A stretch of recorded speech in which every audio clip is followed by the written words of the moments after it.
Kulsum, Ibu Latifah. Ustaz, Afan, mohon dijelaskan lebih jelas tentang syibhu dalil. Ya, jadi mungkin bukan syibhu ya, tapi syubhat ad-dalil. Syubhat dalil. Kalau syibhu itu ya mirip, ya hampir sama, cuman yang dipakai adalah syubhatud dalil.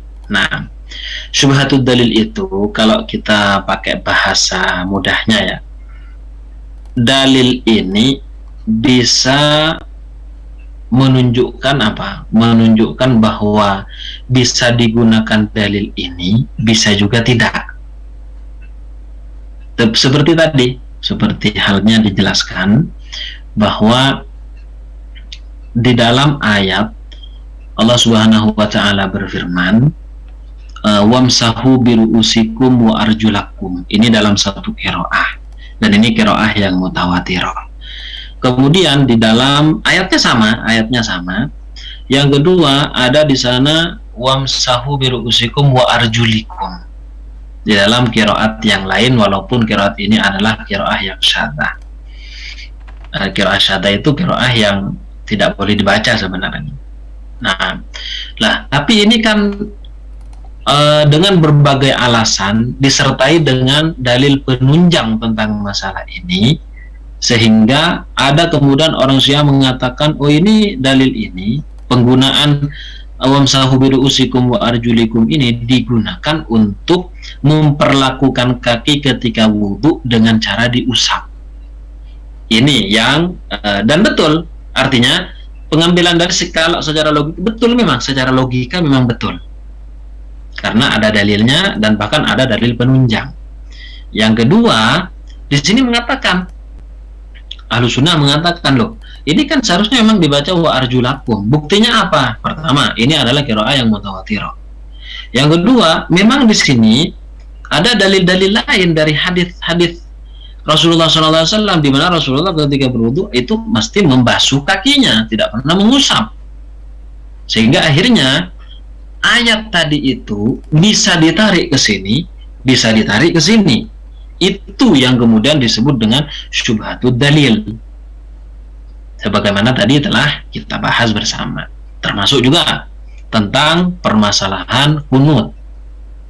Tentang permasalahan kunut, memang ada bahwa Rasulullah itu berkunut, bahkan tidak pernah meninggalkan kunut ketika melaksanakan sholat subuh. Hadisnya juga banyak yang sahih tentang masalah ini, mau riwayat Al-Baihaqi, mau riwayat ulama-ulama yang lainnya.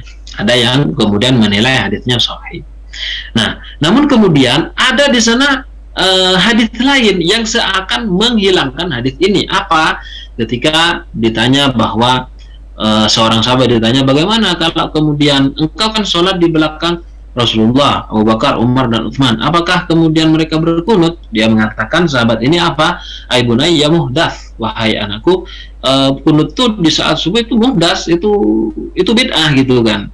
Jadi di satu sisi menganjurkan, di satu sisi justru tidak menganjurkan, kan begini.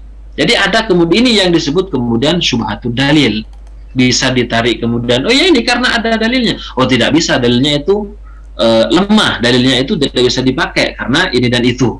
Nah, makanya kemudian terjadilah syubhatud dalil. Termasuk juga diantaranya ketika kita tahiyat ya, maka nanti digerak-gerakkan gitu, digerak-gerakkan. Karena ada memang di dalam redaksinya bahwa ada yang mengatakan yuharrikuha, ada yang tidak kemudian tidak menggerakkannya, tidak yuharrikuha, tidak menggerakkannya.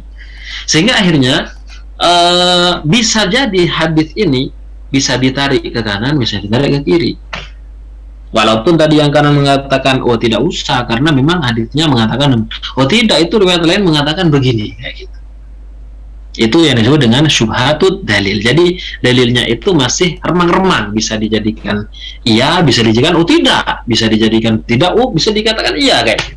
Itu nanti disebut dengan syubhatud dalil. Untuk lebih jelasnya nanti kita lihat di dalam ilmu usul fikih. Nah, itu dijelaskan dengan cukup jelas karena memang babnya di situ. Nah, Ustaz.